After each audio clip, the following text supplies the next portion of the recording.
포항제일교회 우리 박영호 목사님 한 분이 계십니다. 또 신학교 교수셨고, 우리 4월 정가족 헌신예배 때 오셨던 우리 박대영 목사님께서 향후 우리 한국교회 가장 유력한 설교자요, 영향력 있는 목회자가 되실 분이라고 저희 그 당시 사역자 모임에서 소개해 주셨었어요. 언젠가 또 이분을 저희가 초대해서 귀한 말씀을 또 듣는 시간이 올 것 같은데, 이분께서 자신의 책에서 엔터테인먼트와 경쟁하는 예배라고 하는 항목에서 인간의 삶에서 가장 중요한 영역이 세 가지다. 하나는 일이고, 하나는 쉼, 놀이고, 하나는 예배인데, 한국의 현대인들 또 전 세계 오늘날 이 물질주의 속에 살아가는 우리 이 크리스찬들이 이 일을 마치 예배처럼 우상화해서 정말 일이 모든 것인 마냥, 그래서 일을 위해서 내 가족과의 시간, 내 건강, 이런 모든 것들 다 소중한 걸 포기하는 거죠. 또한 이 쉼과 놀이를 일처럼 하는 이 세대. 그래서 어디 쉬러 가도 놀러 가도 여행을 가도 스케줄을 다 짜야 되고, 물론 그게 나쁜 게 아닙니다. 저희 가정교회도 이 T 성향의 형제가 있어서 얼마나 유익한지 저는 즉흥적이거든요. 계획이라는 건 저에겐 여행에서는 없습니다. 물 흐른 대로 그 한량이죠. 유유자적. 근데 그런 꼼꼼한 계획이 있어야 또 유익이 있지만, 그 놀이와 쉼을 그런 어떤 계획과 짝짜여진 틀 때문에 못 누리는 거죠, 정작. 그리고 마지막 예배를 엔터테인먼트, 놀이로. 그래서 지루해서는 안 되고 재밌어야 되고. 그래서 이 세 가지의 영역을 잘못 대하기 때문에 오늘날의 우리 크리스천들의 예배도 어려움이 있다라고 이렇게 진단하셨습니다. 우리의 눈과 귀를 만족시키는 여러 엔터테인먼트적인 요소들이 예배에 있어야 집중을 하고 그 예배가 내 감정과 기분을 만족시켜주는 것 같은 세대를 우리는 이미 살고 있습니다. 그래서 더 넓은 어쩌면 공간, 좋은 예배팀, 그리고 이 비전 체프를 지을 때 우리가 이 테레비를 한 개만 둘 거냐, 두 개를 둘 거냐, 많은 고민을 했어요. 그래서 재정 때문에 한 개만 둔 거예요. 하나 더 있었으면 좋았을 것 같아요. 그죠? 근데 이러면 안 돼. LED로 해야 돼, LED로. 헌금해 주시면 LED로 바꿔볼 생각을 한번 해보겠지만, 안 할 것 같아요. 그죠? 이걸로 충분하니까. 이게 없어도 돼요, 사실은. 그죠? 우리 강의안도 있고. 어, 종교 상품으로서 예배를 드려야 되는 우리의 어떤 예배 민낯이 오늘날 우리의 예배인 것 같습니다. 그래서 오늘은 정말 예배는, 먼저 결론을 드리면 예배는 지루해도 됩니다. 우리의 모든 예배가 얼마든지 지루해야 되는데 그래도 우리는 예배는 드려야 된다. 이게 결론인데, 예배를 이루는 두 가지 요소를 먼저 기억하셨으면 좋겠어요. 따라해 볼까요? 수직성과 수평성. 폴 후는 예배는 예수 그리스도를 통한 하나님의 계시와 예수 그리스도를 통한 사람의 응답이다라고 했고요. 헉스터블은 예배는 하나님과 성도 사이의 의사교통 혹은 대화다라고 했습니다. 그러니까 하나님과 사람 사이의 소통, 응답이라는 관점에서 보면 수직적인 어떤 관계가 있구나. 이 두 종류의 수직성이 있습니다. 첫 번째는 위로부터 아래로의 하향적 수직성과 아래로부터 위로의 상향적 수직성, 이 두 가지의 수직성이 있습니다. 위로부터 아래로 내려온다는 건 우리가 말씀을 통해서도 그렇고 찬양과 오늘 기도를 통해서도 그렇고 뭐 오늘 공동체 소식, 광고 시간을 통해서 그렇고 하나님께서 그 한 사람 한 사람의 마음을 통해서 우리에게 주신 말씀, 어떤 감동이 있죠. 이걸 계시라고 그래요. 하나님께서 우리에게 마음의 눈과 마음을 열어주셔서 알려주시는 거죠. 그런 의미에서 아래로 오는 수직적인 하향성입니다. 그 하나님의 말씀, 은혜, 계시에 대해서 우리가 어떻게 하죠? 반응하죠. 이것이 상향적인 우리의 수직성이 되는 겁니다. 하나님께서 우리의 온 우주에 창조주시고 우리가 그분의 피조물이라고 우리가 믿고 받아들인다면 응당 우리가 그 하나님께 드려야 될 경외와 영광과 예배를 드리는 것, 이것이 우리가 드리는 이 모임의 의미죠. 그런 의미에서 예배는 수직적인 의미가 갖고 있고요. 또 하나 예배는 수평적인 의미를 갖고 있습니다. 우리는 예배를 혼자 드리는 것이 아니라 어떤 공동체적으로 함께 예배를 드리죠. 또한 이 안에 있는 예배만의 의미가 아니라 이 교회 예배당 밖에 있는 우리의 이웃들과도 우리는 신경 쓰고 돌보고 세심하게 그들과 함께 살아가는 거죠. 그런 의미에서 공동체적 예배. 그래서 예배를 드리는 자들이야말로 이 하나님께서 만드신 이 자연과 그 자연 속에서 살아가는 온갖 모든 피조물들을 보편적으로 사랑하고 돌볼 수 있는 자격과 특권과 책임이 우리에게 있는 거예요. 그래서 우리는 기후위기에 대해서 관심을 갖고 거기에 대해서 우리가 재활용하고 많은 에너지를 쓰는 이유가 거기에 있는 겁니다. 초대교회는 바로 이 수직성과 수평성이 굉장히 조화를 이루었던, 균형을 이루었던 대표적인 교회입니다. 사도행전 22장 46, 47절 같이 읽죠. 시작. 그리고 날마다 한 마음으로 성전에 열심히 모이고 집집이 돌아가면서 빵을 떼며 순전한 마음으로 기쁘게 음식을 먹고 하나님을 찬양하였다. 그래서 그들은 모든 사람에게서 호감을 샀다. 주님께서는 구원받는 사람을 날마다 더하여 주셨다. 여기 보시면 날마다 성전에 모였다는 것은 공적인 예배를 함께 드렸다는 것이고, 또 집집이 돌아가면서 드렸다는 것은 오늘날 우리의 소그룹 형태처럼 각 작은 가정교회를 돌아다니면서 떡을 떼고 예배를 드렸다. 그래서 마지막에 하나님을 찬양하였다. 그러니까 이 초대교회가 얼마나 극성스럽게 예배 드렸는가를 우리에게 소개하고 있는데, 그 결론이 모든 사람들에게 호감을 받았다였어요. 어쩌면 우리 한국 사회에서는 예배를 이 정도로 극성으로 드리고 날마다 남편과 아내가 아이들이 교회를 가겠다고 그러고 그런 크리스찬들과 모임을 하면 극성이라고 하겠죠. 비하할 겁니다. 도대체 뭐 하는 건가? 그런데 사도행전 5장 13절에도 백성은 그들을 칭찬하였다. 그들의 모임에 언뜻 가기는 어려웠지만 그러나 그들의 모임 자체에 대해서는 호감을 갖고 칭찬했던 공동체의 모습이 초대교회였어요. 그러니까 초대교회는 하나님과의 수적인 관계에서도 열심히 있었지만 동시에 수평적인 인간관계에서도 그들에게 매력이 되고 호감이 되고 그리고 칭찬을 줄 수 있는 만큼의 예배 공동체였다. 그래서 만약 교회에서 우리가 초대교회로 사도행전으로 돌아가야 된다라고 얘기한다면 하루에 사도 베드로의 설교를 통해서 3,000명씩 회개했던 영적인 부흥과 성장이 아니라 걸로 돌아가는 것이 아니라 어디로 돌아가야 되겠어요? 우리가 모이면 모일수록, 예배하면 예배할수록, 신앙생활하면 할수록 사람들에게 호감을 주고 사람들이 우리를 칭찬했던 그 초대교회로 돌아가자고 하는 게 더 맞겠죠. 그러나 불행히도 한국 교회는 약 140년의 기독교 역사 속에서 이 수직성과 수평성을 그 균형을 맞추는데 놓쳤던 부분이 분명히 있습니다. 특별히 우리 한국 교회는 과거로부터 예배 숫자가 많기로 유명하죠. 아마 교회 생활을 오래 해오신 분들은 아마 여러분들이 드렸던 예배를 손꼽으시면 굉장히 많으실 거예요. 그렇죠? 주일 예배가 있었을 것이고, 새벽 예배가 있었을 것이고, 또 수요 예배와 금요 철야 예배가 있었을 것이고, 일부 때 금요 철야 예배 한번 시작할까 했더니 좋아하시더라고요. 근데 좋아만 하시고 안 나오시겠죠. 수많은 예배들, 가짓수도 많은 예배들이 있습니다. 뭐 기도회는 또 얼마나 많나요? 그러니까 신앙적인 행동과 행태만 보면 유래를 찾기 어려울 정도로 열심과 정말 열정이 있었던 저는 그 소중한 전통이라고 생각합니다. 제가 목사여서가 아니라 저는 예배 드리는 게 좋아요. 아마 이 가운데도 저도 예배 드리는 거 좋아요 하는 분들이 꽤 계실 겁니다. 예배 수직성은 소중한 전통으로 우리 한국 교회와 사회에 자리 잡은 게 맞아요. 위로부터 아래로의 하향성의 대표적이라 할 수 있는 이 설교 시간을 그래서 여러분들께서 집중하시고 눈과 귀를 그 설교자의 입에 두고 계시는 거예요. 그건 너무 소중한 전 전통이라고 생각해요. 아래로부터 위로의 상향성에 대해서도 한국교회 성도들은 굉장히 많은 섬김과 헌신을 보여주셨습니다. 여타 다른 종교들과 비교해도 엄청난 열심을 보여주셨어요. 다만 많이 부족했던 점이 우리의 예배의 수평적인 모습이겠죠. 최근 화제성을 띈 여러 다수의 영화와 드라마에서 우리 한국 기독교인을 비판적으로 등장시키는 경우 대부분이 독실한 목회자로 혹은 독실한 성도로 중직자로 해서 악당으로 소개하는 경우가 많습니다. 저 깜짝깜짝 놀랄 때가 있어요. 전혀 개연성이 없는데 그냥 나쁜 목사, 개연성이 없는데 나쁜 성도가 갑자기 등장하는 거예요. 안타깝지만 우리나라 대중문화가 이 개신교와 개신교인들을 깊이 혐오 종교로, 기피하고 혐오하는 사람들로 묘사하는 것은 분명히 안타까워요.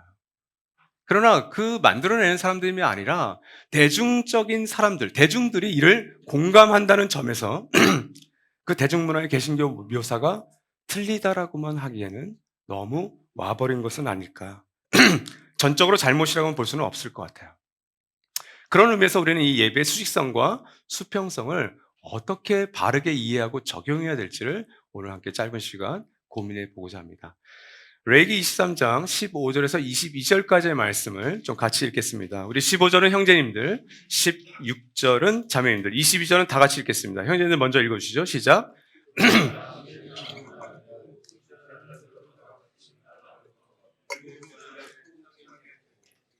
거기에다가 일곱 번째 안식일 다음 날까지 더하면 꼭 50일이 될 것이다. 그때 너희는 해곡식을 주에게 곡식제물로 바쳐야 한다. 너희는 너희가 살고 있는 곳에서 주에게 만물로 흔들어 바칠 해곡식으로 만든 빵 2개를 가져와야 한다. 그 빵은 밀가루 10분의 2 에바를 가지고 만들어야 하고 고운 밀가루에 누룩을 넣어 반죽하여 구운 것이어야 한다. 이 빵과 함께 너희는 1년 된 흠없는 어린 양 7마리와 소떼 가운데서 수송아지 1마리와 순양 2마리를 끌어다가 주에게 번제물로 바쳐야 한다. 이때 곡식제물과 부어드리는 제물도 함께 바쳐야 한다. 이것이 제물을 태워서 그 향기로 주를 기쁘게 하는 살라 바치는 제사이다. 너희는 또 순염소 1마리는 속죄제물로 바치고 1년 된 어린 순양 2마리는 화목제물로 바쳐야 한다. 제사장은 그것들을 받아 첫 이삭으로 만들어 바치는 빵과 함께 주 앞에서 그것들을 흔들어서 2마리 양과 함께 바쳐야 한다. 이것들은 주에게 바친 거룩한 제물로서 제사장의 몫이다. 바로 그날에 너희는 모임을 열어야 한다. 그 모임은 너희에게 거룩한 것이므로 그날은 생업을 돕는 어떤 일도 하지 않아야 한다.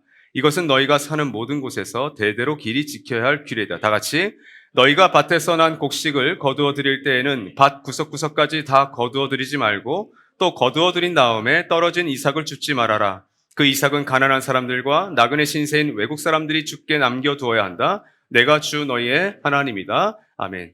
이 레기 23장에는 수직성과 수평성에 대해서 균형을 맞추면서 우리에게 소개하고 있습니다. 먼저 15절에서 20절 말씀을 보면 위로부터 아래로의 수직성에 대해서 굉장히 자세하게 소개하고 있는데 레기 23장은 유대인들, 이스라엘 백성들이 지켜야 됐던 3대 절기가 있습니다. 이 3대 절기가 뭐죠? 첫 번째, 6월절. 두 번째, 77절. 77절은 맥추절이라고 돼서 오늘날 여러 교회에서는 맥추감사절이 여기에 해당되고요. 세 번째는 초막절입니다. 장막절, 수장절이라고 하는 이름으로 알려져 있죠. 이 3대 절기, 6월절은 이집트에서 해방된 것을 기념했던 그 히브리 노예들을 향한 하나님의 예배 약속이죠. 패스오버, 넘을류, 넘을월이라고 써서 6월절. 그 어린 양의 피로 말미암아 너희가 죽음의 사자에서 벗어났다는 것을 기념해서 가장 중요한 제사 중에 하나가 바로 이 6월절이었습니다. 77절은 이 6월절로부터 오순, 50일이 지난 이후에 안식일에 드린 예배로서 밀의 첫 수확, 그러니까 봄에 거두는 수확을 감사하는 일종의 감사 예배고요. 그래서 이 초막절의 이 77절의 다른 의미 맥추절 혹은 오순절이에요. 그래서 오순이 50일째가 되는, 그래서 오순절이라고 해서 성령 감림절이 이 오순절입니다. 여러분 예수님께서 십자가에서 죽으시고 부활하신 이후에 40일 동안 제자들과 함께 하시죠. 그리고 성령 강림절이 바로 그 오순절이에요. 부활하신 승천하신 이후에 약 10일 이후에 그 오순절 성령 강림 사건이 바로 이 77절에 일어난 겁니다. 또한 가을 수확을 감사하는 절기이자 출애굽 때 광야 생활을 기념하는 바로 이 초막절 혹은 장막절, 수장절이 바로 이 세 가지의 제사입니다. 이 세 가지의 제사 가운데 두 번째인 77절 제사를 하나님께서 자세하게 그 방법과 규례와 예전을 알려주고 계시는데 오늘 말씀도 보시면 17, 18, 19절은 제물을 바치는 사람들, 지난주 말씀드렸죠. 제물을 가져오었던 사람들 굉장히 번거로운 일들 많이 했다고. 근데 오늘도 마찬가지예요. 17절, 18절, 19절은 제물을 바치는 성도들이 준비해야 될 여러 목록과 방법들을 쭉 알려주고 있고 20절 말씀에서 제사장들이 짠하고 나타나서 흔드는 거 몇 개 한 다음에 이 제사를 퉁치고 계시죠. 17절 말씀을 보면 핵곡식으로 만든 빵 2개, 이건 밀가루 10분의 2 에바의 고운 밀가루로 그리고 누룩을 넣어서 빵 2개를 만들어냅니다. 빵 크기가 굉장히 커요. 18절에서는 어린 양 7마리, 숫송아지 1마리, 순양 2마리를 번제물로 드립니다. 조건이 있죠. 1년 된 흠 없는 또 여기 들어가죠. 그리고 19절에서는 숫 염소 1마리는 속죄제물로 1년 된 어린 순양 2마리는 화목제물로. 어때요? 약간 지루해지셨죠? 레위기, 민수기, 신명기에 나오는 모든 예배 순서와 모든 예배와 관련된 성전 건축과 관련된 모든 것들은 다 지루합니다. 여러분들 출애굽기 읽으시다가 성전 건축하는 그 장면 보면서 이 돌고래 가지고 이거 하나 이걸 내가 읽어야 되냐 말아야 되냐 늘 고민하시죠. 안 읽고 넘어가면 뭔가 통독 안 한 것 같고 읽자니 귀찮고 그래서 제가 말씀드리잖아요. 늘 그거 다 그냥 패스하셔도 된다고. 마치 그런 거예요. 만약 저희에게 어떤 좋은 기회가 있어서 뭐 성전을 건축한다고 칩시다. 어떤 건물을, 교육센터를. 그 설교도가 몇백 장, 몇천 장이 될 수 있겠죠. 그렇다고 우리 운영위원들이 이거 너무 귀중한 거니까 우리 1페이지부터 1000페이지 다 읽어야 돼. 저부터 대표목사 내려놓겠습니다. 그건 전문가들의 관심이 있는 거고, 안전과 관련된 거고, 그 출애굽기에 있는 말씀이 바로 그런 의미예요. 그리고 20절의 제사장은 뭐예요? 첫 이사로 만든 빵과 함께 양 두 마리를 바친다. 좀 심플하죠. 결국 17, 18, 19와 20절의 합작품이 77절의 제사예요. 아, 성도들과 전문 사역자들이 함께 시너지를 내면서 드리는 게 예배구나라는 게 여기서 확실해지죠. 자, 가장 많이 이 한글 세번역 성경에 등장하는 단어는 바친다라는 뜻입니다. 하나님 아무 설명이 없어요. 왜 77절을 드려야 되는지, 왜 그때 드려야 되는지 그냥 하나님이 수직적으로 그냥 알려주시는 거예요. 그리고 제일 바쳐라 바쳐라 11번 이상 반복됩니다. 그러니까 언뜻 보이면 정말 복잡해 보이는 제사 방식. 왜 77절은 이렇게만 드려야 되는지, 6월절이 방법이 또 달라요. 초막절이 또 방법이 전혀 달라요. 왜 이렇게 드려야 되는지에 대한 설명이 아무 설명이 없어요. 그냥 바쳐라. 왜 그럴까요? 오늘 이 23장 2절 말씀을 보시면 너희가 거룩한 모임을 열어야 할 주의 절기들, 곧 내가 정한 절기들. 하나님은 우리에게 이유를 묻고 예배하라고 하시는 게 아니에요. 그냥 하나님이 정하신 거예요, 예배. 이건 내가 정한 거란다. 23장 37절도 이 절기들은 주가 명한 절기들이다. 그냥 주님의 명령이에요. 제사 예배는 왜 드리는가? 하나님께서 원하시니까. 이게 정답입니다. 정말 묻고 싶으시면 나중에 하나님 나라 가서 여러분께서 물어보시면 돼요. 왜 이렇게 예배를 많이 만드셨냐고. 21절은 아래로부터 위로의 수직성에 대한 이야기입니다. 77절 제사 예배를 바치라고 하셨는데 그 명령에 반응하고 응답하는 것은 성도들, 우리의 몫이에요. 21절에서는 우리가 응답하고 반응해야 될 그 영역에서 두 가지의 예전, 자세와 태도를 알려줍니다. 첫 번째 따라합시다. 반드시 모임을 열어야 한다. 그러니까 예배를 드려야 된다는 거예요.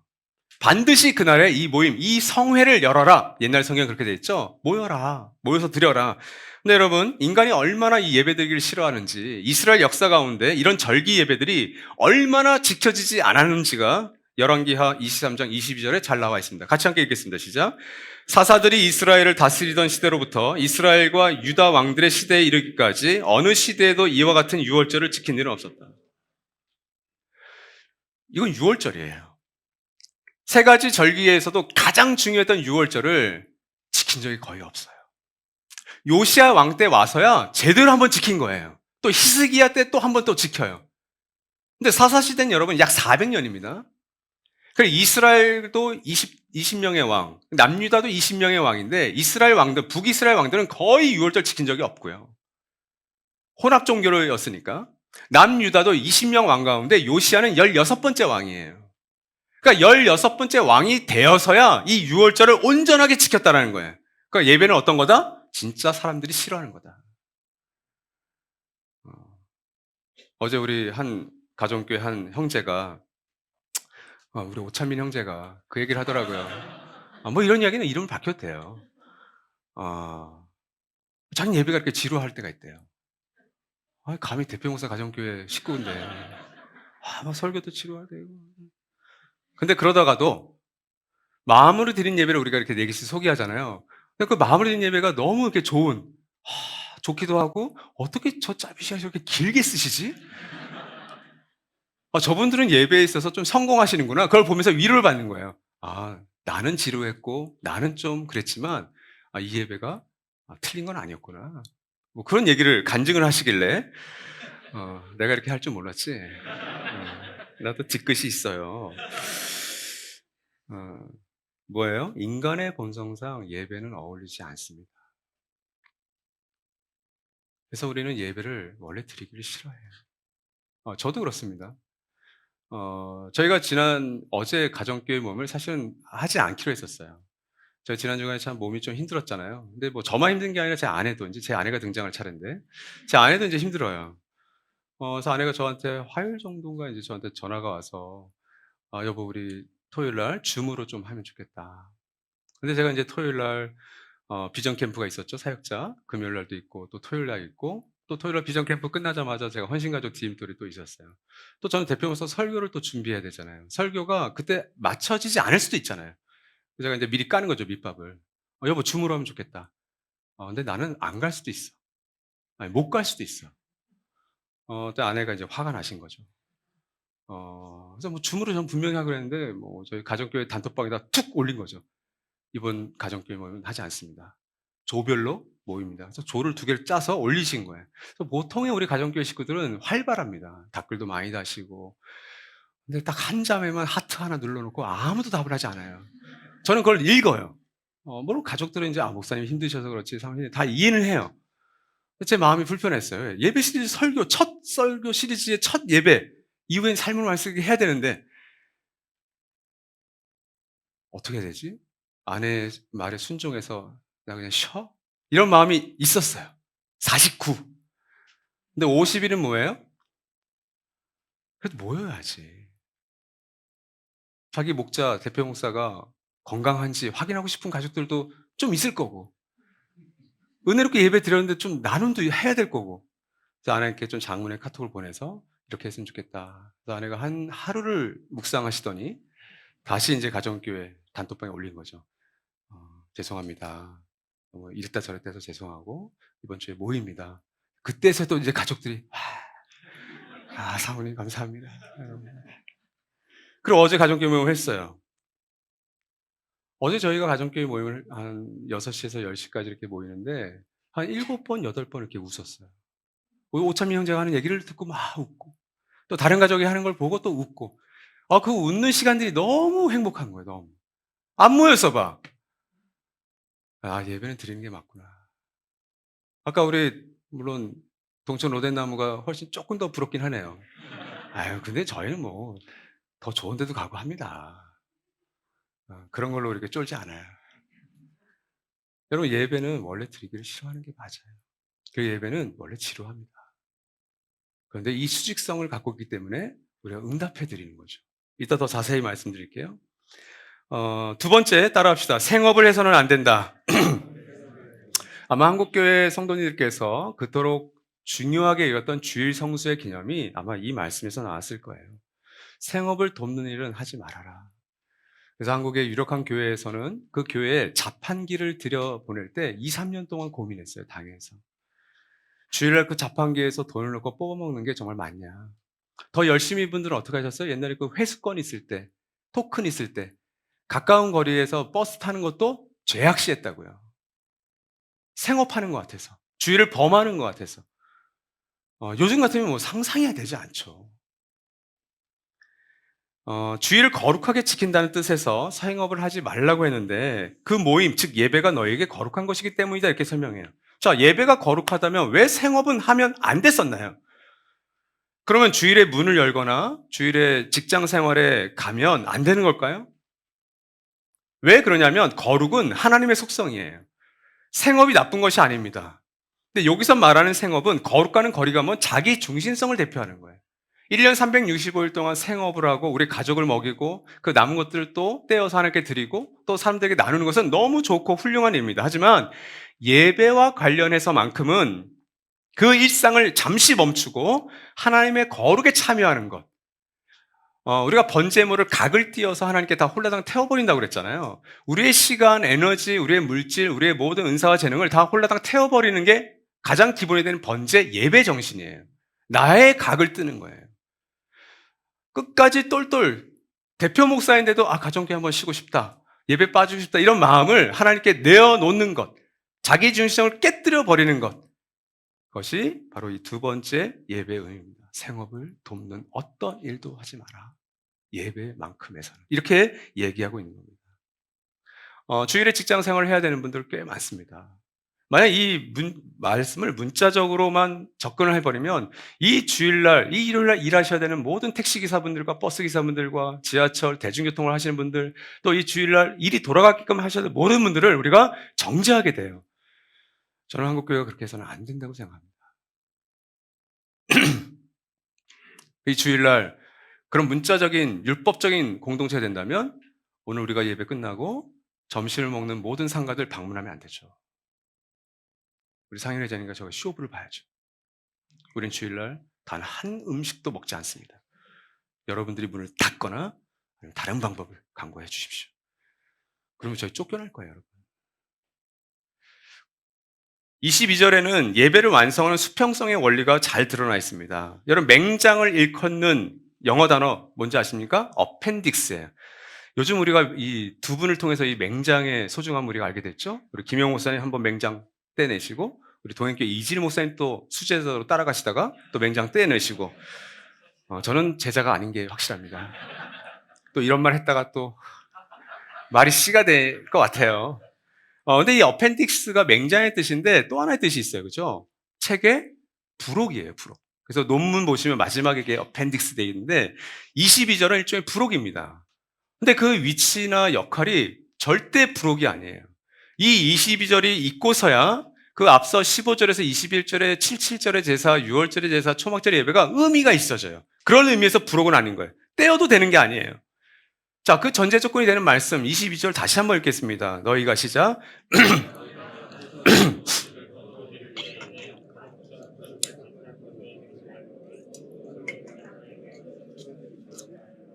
그 이삭은 가난한 사람들과 나그네 신세인 외국 사람들이 죽게 남겨둬야 한다. 내가 주 너희의 하나님이다. 다 우리 이런 마음이잖아요. 수학을 할 때 하나라도 내 땀과 내 수고가 들어있는데 1원이라도 10원이라도 아깝잖아요. 그러니까 이런 마음이 다 있었을 거라고. 그래서 두 가지 부탁을 하는 거예요. 첫째, 농사 짓는 밭과 논에서 남김없이 수확을 거두지 말고 일부분, 기퉁이들, 가장자리는 좀 남겨놔라. 그리고 두 번째는 그 밭을, 논을 지나가면서 곡식을 땄을 때 흘린 게 있겠죠. 일단 땄으면 땅에 떨어진 것들은 절대 줍지 말라. 이 두 가지의 부탁인데 왜 그랬을까요? 그것들은 가난한 사람들과 외국인들, 나그네들, 객들을 위한 것이다. 이런 자세로 봄 수확을 하고 나서 드렸던 제사가 77절 제사인 거예요. 자, 여러분, 뭐가 더 중요할까요? 앞부분도 정말 중요합니다. 바로 너희가 그날에 모여야 된다. 그 모임을 하는 건 하나의 명령이에요. 생업을 도와서도 안 돼요. 그러나 이 22절 말씀이 선행되지 않으면 우리가 아무리 77절 제사를 6월절을 완벽하게 지낸다고 해도 그 예배를 하나님께서 받지 않으실 수가 있다는 게 바로 22절의 의미입니다. 꿈꾸는 공동체가 초기부터 우리 신년 감사원금, 부활절 감사원금, 또 최근에 추수 감사원금을 이렇게 밖으로 흘려보내죠. 우리 운영위원들은 다 아세요. 제가 그 돈을 아까워한다는 거예요. 저는 그 감사원금 수천만 원의 그 감사원금을 경상비로 돌리고 싶은 사람이에요. 그게 제 자기중심성이에요. 왜 우리도 그렇게 넉넉하지 않거든요. 근데 왜 초창기부터 그렇게 했을까요?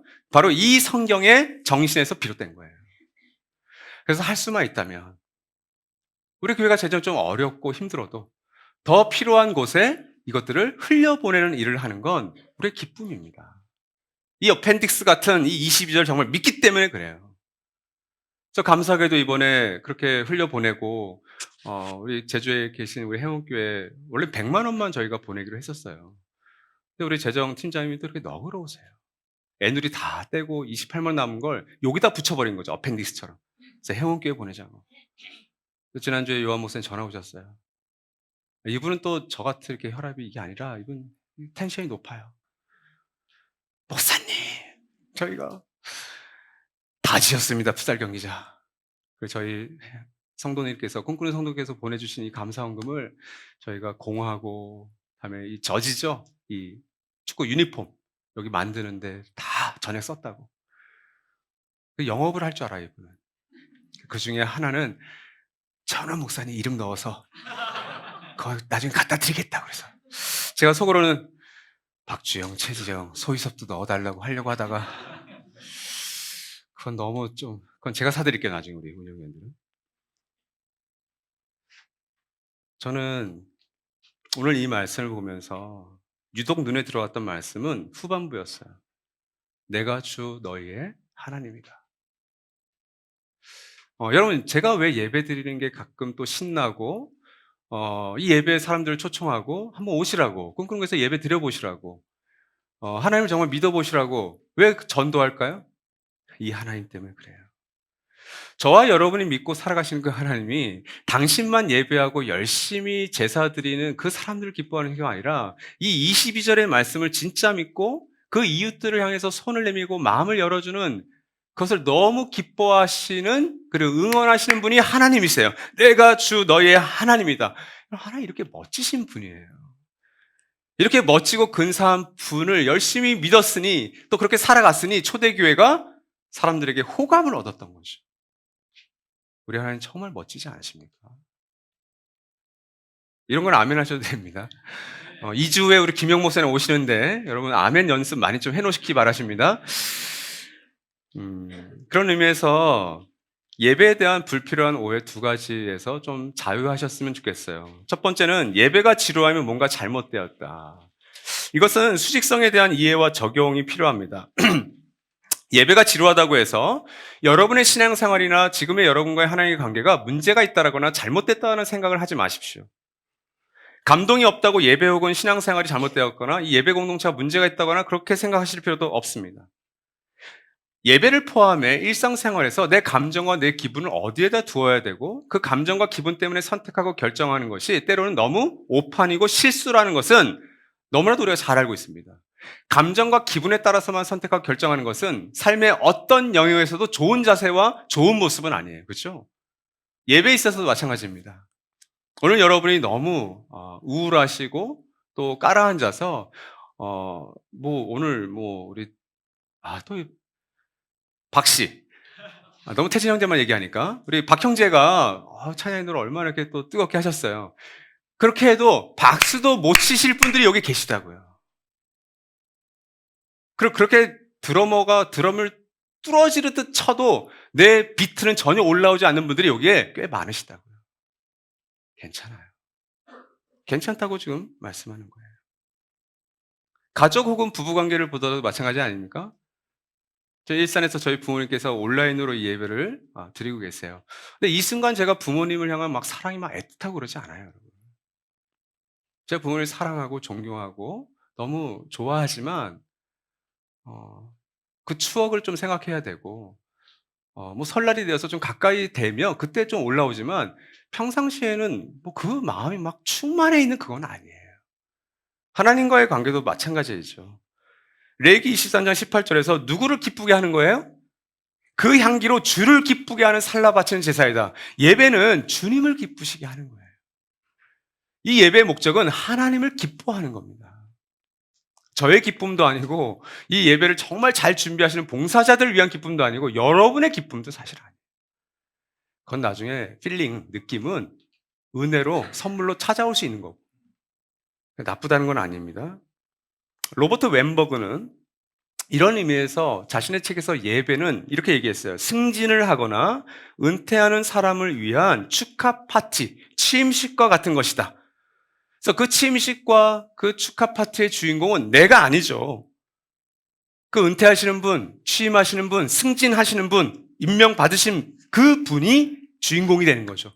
그래서 나와 관계가 깊으면 깊을수록 그 축하 자리를 만사를 제쳐놓고 참석하는 것, 그게 예배라고 하는 거예요. 그때 내 감정, 기분 중요하지 않습니다. 눈이 오든 비가 오든 온도가 높든 중요하지 않아요. 그 취임식이 정해진 날에 은퇴식에 내가 가면 되는 거예요. 그리고 여러분 취임식에 참석해 보신 분들이 그렇게 많지는 않으실 거예요. 그러나 다 기억하시죠? 좀 연세 있으신 분들 국민학교 월요일마다 조회 시간. 왜 조회 시간이 그렇게 지루하죠? 혹시 여러분 가운데 그 조회 시간이 너무 익사이팅하고 너무 재밌어서 이 조회는 내가 중학교, 고등학교 가서도 할 거야. 아마 그런 분들은 안 계실 것 같아요. 지루하죠? 답답하죠? 때로는 그 취임식의 내용이 어렵죠? 그게 예배와 비슷하다고 하는 겁니다. 내용이 어렵든 복잡하든 이해를 못하든 내가 그분을 위해서 참석했기 때문에 의미가 있는 것. 이게 예배라고 얘기하는 거예요. 그렇죠? 레위기를 비롯한 제사 예배 방식과 관련된 모든 걸 읽으면 다 지루합니다. 근데 여러분, 그 지루해 보이는 예배가 돌고래 가지고 무슨 의미가 있고 이 재료가 무슨 의미가 있고 이 백향목 석가래가 무슨 의미가 있는지 그때 몰입되는 순간이 딱 한 군데가 있어요. 그럴 때가 와요. 언제요? 내 거 사용할 때. 저 소 지금, 저 각든 소 저거 귀 모양 보니까 이거 내 손에. 야, 저 백향목, 저 내가 바친 거잖아. 저 양 내 거야. 나의 것이 들어갈 때 저 사람들의 예배가 아니라 나의 예배로 몰입되면서 예배가 생동감 있게 지나가는 거예요. 하나님은 자신의 취임식과 축하연, 하나님 당신이 나의 왕이십니다. 이 가운데는 남편과 아내 그 하나님이 왕이 되심을 아내와 남편을 통해서 듣고 끌려오신 분들도 계세요. 그런 분들의 그런 예배가 의미가 없을까요? 네, 그렇지 않아요. 같이 그 취임식에 오신 거예요. 그 영광스러운 자리에 의미는 모르지만 와 계신 거죠. 그래서 하나님 이렇게 생각하세요. 야, 쟤는 진짜 안 와도 돼.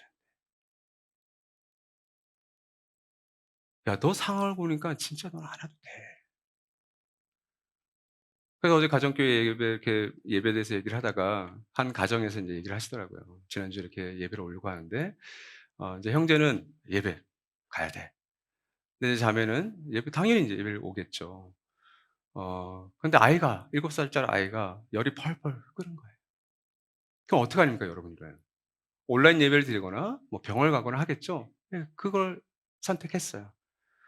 근데 자매의 고민을 같이 얘기해 주면서 우리가 은혜를 많이 받았어요. 자매가 이런 고백을 하시더라고요. 아니 어차피 애야. 열이 계속 났었고 병원에 그 시간에 가도 해 주는 건 별로 없어. 그렇죠? 해열제 처방하고 열이 떨어지는 건 또 그다음에 떨어져. 근데 온라인 예배를 드려도 집중하기는 어렵고 그래서 오늘 기대하면서 오늘은 오프라인으로 꼭 예배를 갈 수 있었으면 좋겠습니다. 근데 그 말이 저를 이렇게 움직였어요. 무슨 말이냐면 하나님께서 보실 때 "야 너는 안 와도 돼. 야 아이가 그렇게 펄펄 끓고 아픈데 그래서 온라인에 있는 거야." 그래서 하나님의 마음이 느껴진 거예요. 저희 한 형제는 지금 암투병에서 이제 회복돼서 막 이렇게 하고 있잖아요. 근데 이 친구 1부 예배 여자친구와 같이 예배드리고 2부 예배 때는 또 미디어 팀에서 또 섬긴다고요.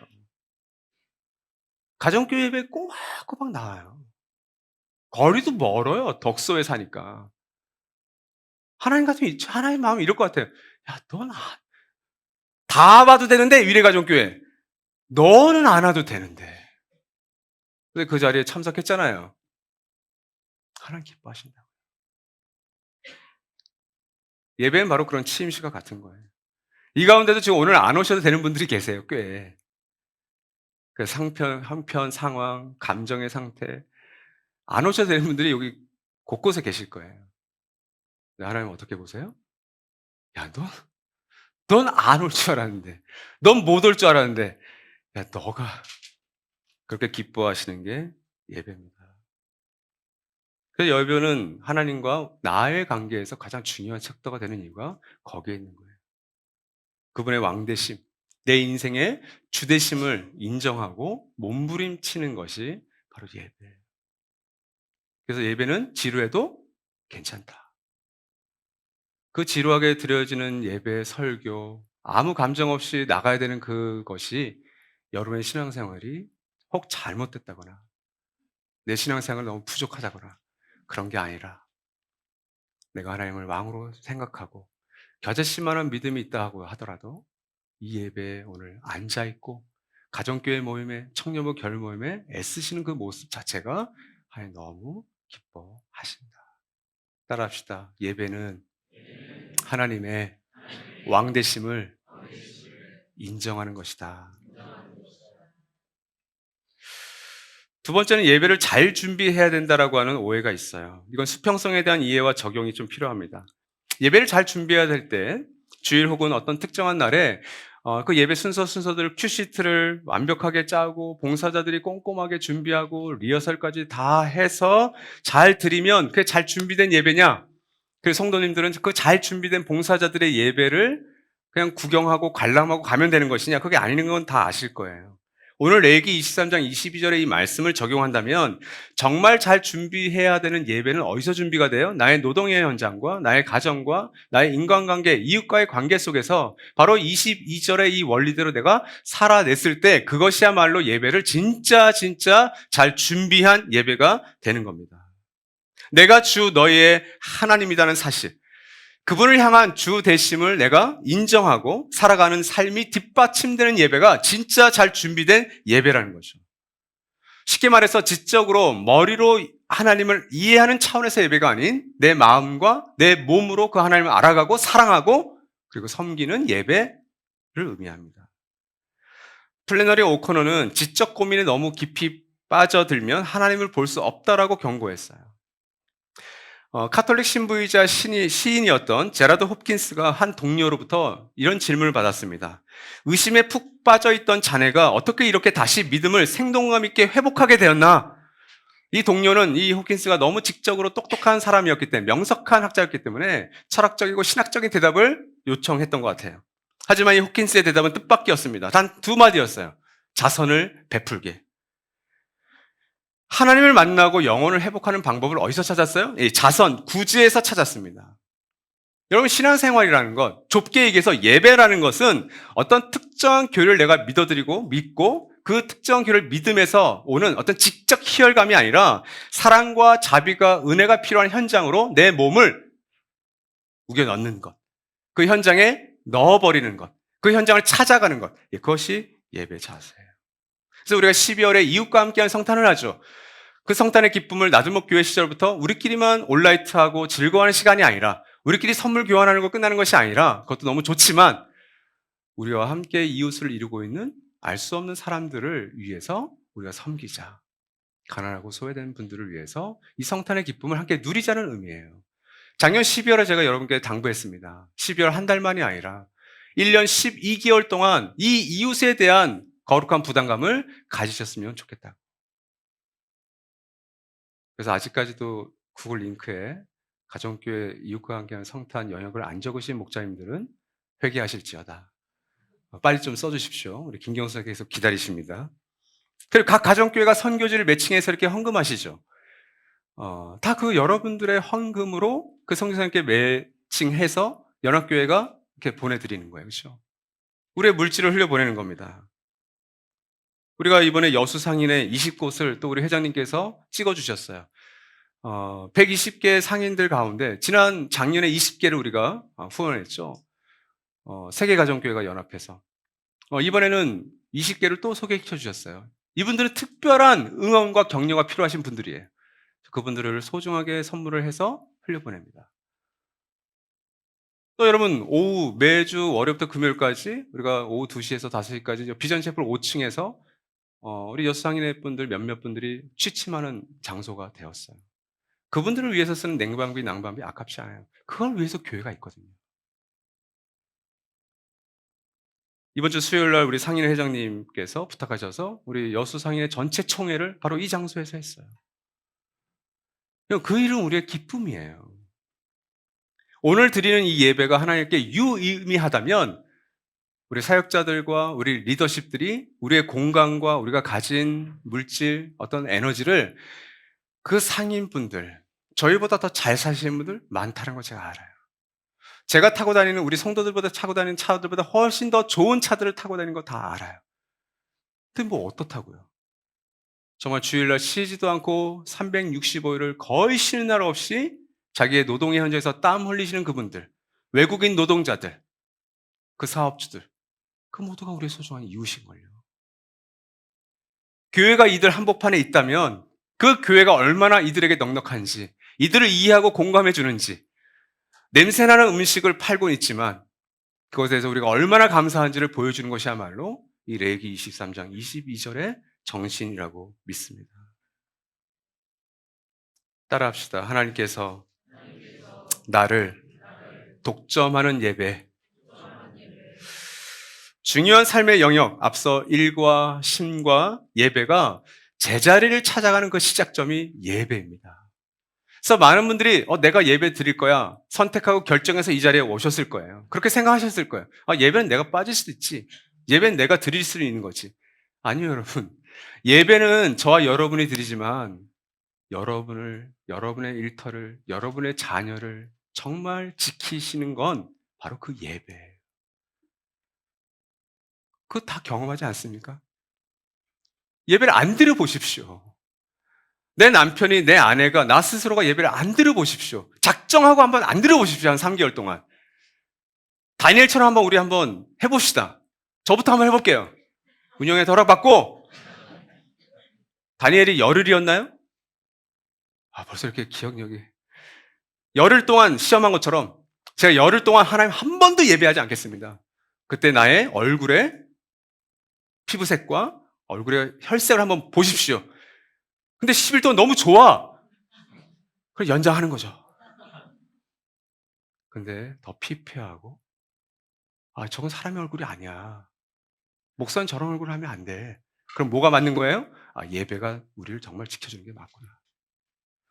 그래서 오늘 부부시라면, 오늘 함께 예배 드리러, 또 자녀와 관계시라면 내 자녀가, 내 엄마 아빠가 이 예배당에 있는 것 자체가 그건 정말 할렐루야예요. 이게 나를 위한 거구나. 나를 위한 거. 저도 자기중심적이라고 말씀드렸죠. 제가 번제로 드려지는 것. 내가 하나님을 독점하는 것이 아니라, 그래서 내 감정과 기분에 따라 예배가 좋았다, 말았다, 실패했다가 아니라 하나님이 나를 독점하는 시간, 하나님이 여러분을 독점하는 예배로 우리 연합교회 예배와 가정교회 예배와 특별히 우리의 다음 세대 예배가 그렇게 드려질 수 있기를 주님의 이름으로 소망합니다. 이 시간 1분간 우리가 드린 예배를 잠시 묵상하며 침묵의 시간 갖겠습니다. 하나님 아버지, 당신이 우리의 왕이 되시고 이 역사의 주관자 되시며 우리 인생의 주인 되심을 겨자씨 만한 믿음을 가지고 인정하고 또 고백하고자 몸부림치는 우리 꿈꾸는 하늘가족 한 사람 한 사람이 이 자리에 나왔습니다. 부부관계가 어렵고 자식과의 관계가 힘들고 또 세계적인 경제 위기 속에서 하루하루 일하는 삶이 고통스럽고 때로는 또 일이 없어서, 때로는 일이 많아서 힘들고, 그럼에도 하나님께 예배드리고자 나온 우리 꿈꾸는 하늘가족 한 분 한 분들을 주님 받아주시옵소서. 또 오늘 함께 차리한 우리 손님들과 또 우리 찾는 이들과 또 아직 하나님을 모르지만 사랑하는 아내와 남편을 따라서 이 자리에 오신 분들이 계시다면 하나님께서 그 한 분 한 분들을 얼마나 귀하게 여기시는지 깨닫고 돌아가는 시간 되게 도와 주시옵소서. 지금은 성부, 성자, 성령, 삼위 하나님의 사랑하심과 은혜 주심과 동행하시는 은혜가 오늘 이 예배를 드리고 깨어진 일상으로 다시 돌아가 하나님이 나의 왕 되심을 고백하며 몸부림치며 살아가기를 다짐하는 우리 모든 사랑을 꿈꾸는 가족들 위해, 그들의 가정과 일터 위에, 또한 깨어진 우리의 이웃들 그 한복판에, 또 오늘 함께한 모든 손님들과 찬이들 위해 영원히 함께 하실 것을 간절히 축원하옵나이다. 아멘.